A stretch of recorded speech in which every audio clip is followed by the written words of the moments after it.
kesempatan ini karena sudah banyak pertanyaan untuk Pak Gadis. Tapi saya hanya mau mengklarifikasi soal statementnya Ayu. Gereja Katolik tidak menyembah Maria. Jadi Maria bukan Tuhan. Itu harus digarisbawahi sama Ayu. Terima kasih Ayu.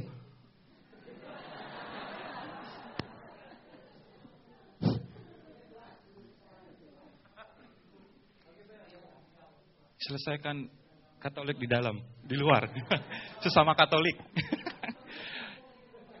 Terima kasih.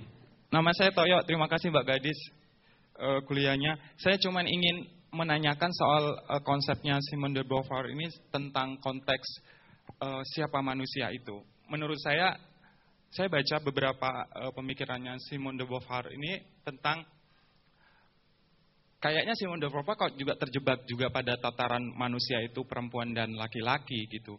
Tapi pada dasarnya sebenarnya fakta sekarang bahwa manusia sebenarnya tidak seperti itu. Bahwa manusia itu juga jenis kelaminnya beragam. Misalnya contoh kasus yang di Indonesia soal waria, kasus alter misalnya. Itu menunjukkan sekali bahwa manusia nggak bisa didefinisikan dengan dua jenis kelamin itu. Itu bagaimana Simone de Beauvoir ini melihat itu. Terus yang kedua soal perempuan yang dipahami oleh Simone de Beauvoir ini, dia melihat relasi antara laki-laki dan perempuan, tapi bagaimana di dalam perempuan itu sendiri gitu, bahwa ada the others juga di dalam perempuan itu sendiri maupun the others juga di dalam laki-laki dan laki-laki gitu. Saya ambil contoh pada konteks orientasi seksual gitu. Dia ada pada perempuan dan dia juga ada pada laki-laki. Dan itu juga ada konsep the others, ada penindasan, ada subjek dan objek. Dan mungkin mirip seperti teorinya perempuan dan laki-laki, yang homoseksual merasa dirinya tidak ditindas karena memang dia layak ditindas gitu ya. Karena dia menganggap bahwa ini berdosa, memang kita harus terima. Ini yang menurut saya apakah Simone de Beauvoir juga menggugat hal-hal seperti itu. Walaupun saya sendiri terinspirasi dengan pemikirannya dia untuk bisa menggugat dan menjadi bebas gitu, untuk melawan heteronormativitas itu. Terima kasih.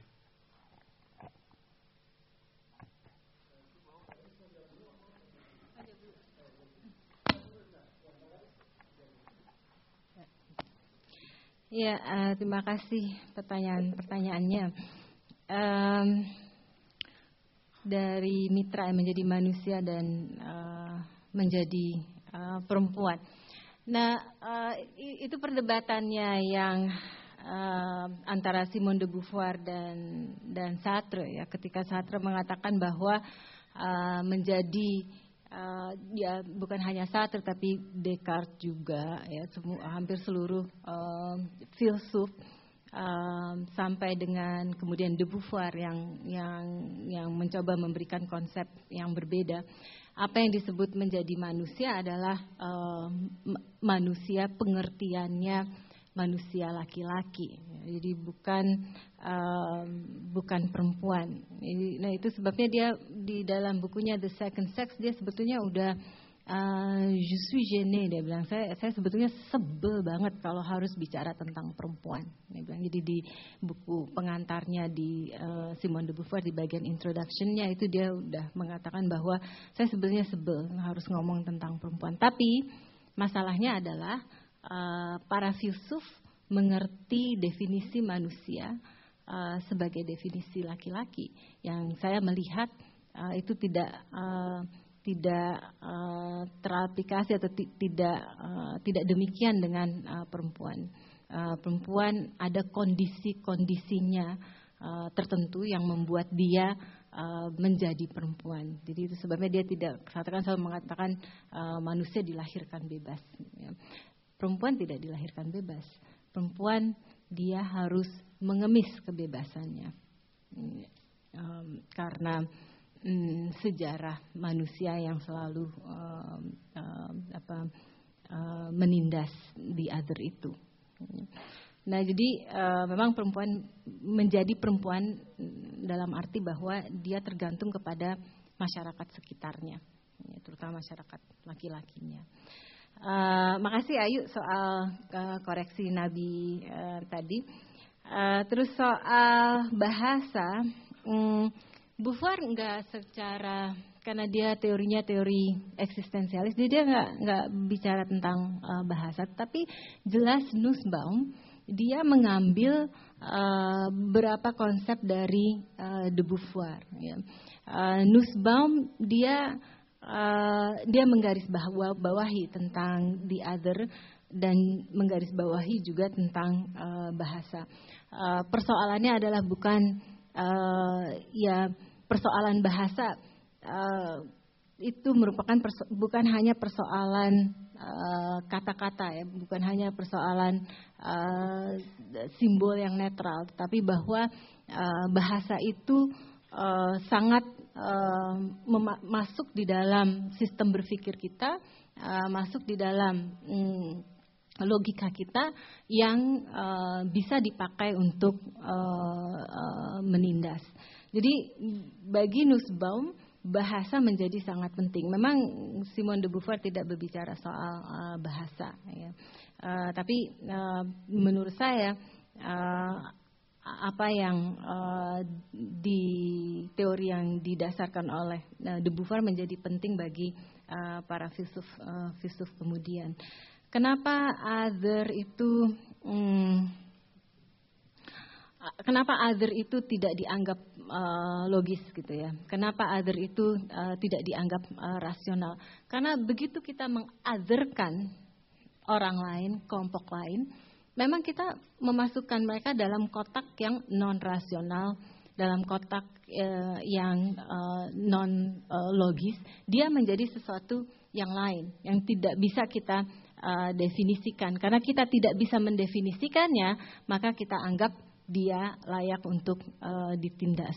Jadi kalau misalnya persoalan kita adalah relasi kita mengadarkan orang lain karena dia beragama beda, dia beretnis beda, dia berjenis kelamin beda. Aturannya adalah memang tidak masuk di dalam aturan logis. Karena kalau kita bisa berpikir logis terhadap other itu, karena bahasa ya, tidak akan ada konfrontasi, tidak akan ada konflik. Kita bisa memasukkan the other ke dalam cara kita berpikir. Persoalannya adalah karena kita menganggap dia di luar cara kita berpikir. Dia yang tidak logis, dia yang emosional, dia yang irasional, ya, sehingga dia layak untuk ditindas, dia layak untuk dibunuh dan sebagainya. Jadi memang penting sekali untuk membahas hubungan other dengan bahasa.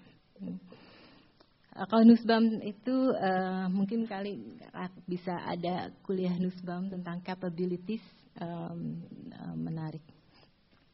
Lalu Irfan, soal cinta dan seksualitas apakah harus dengan pasangan tetap gitu ya? Itu tadi pertanyaannya ya. Simone de Beauvoir sama Sartre dia pasangan yang tetap tapi tidak menikah. Jadi kadang-kadang juga tidak tetap karena de Beauvoir banyak sekali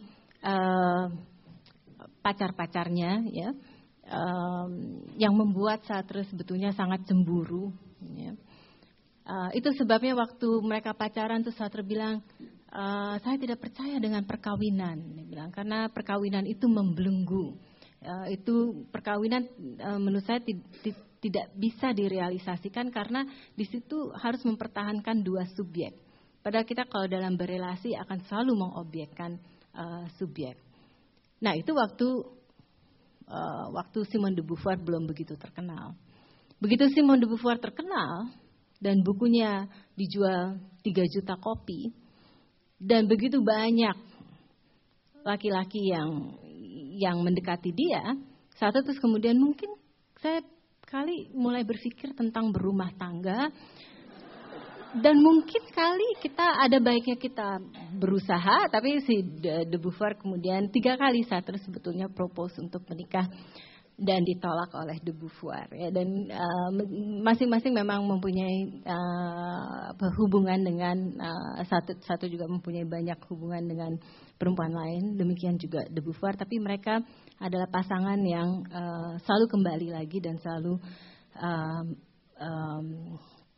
kembali, kelihatannya hubungan emosi mereka begitu kuat. Jadi apakah cinta dan seksualitas harus dengan pasangan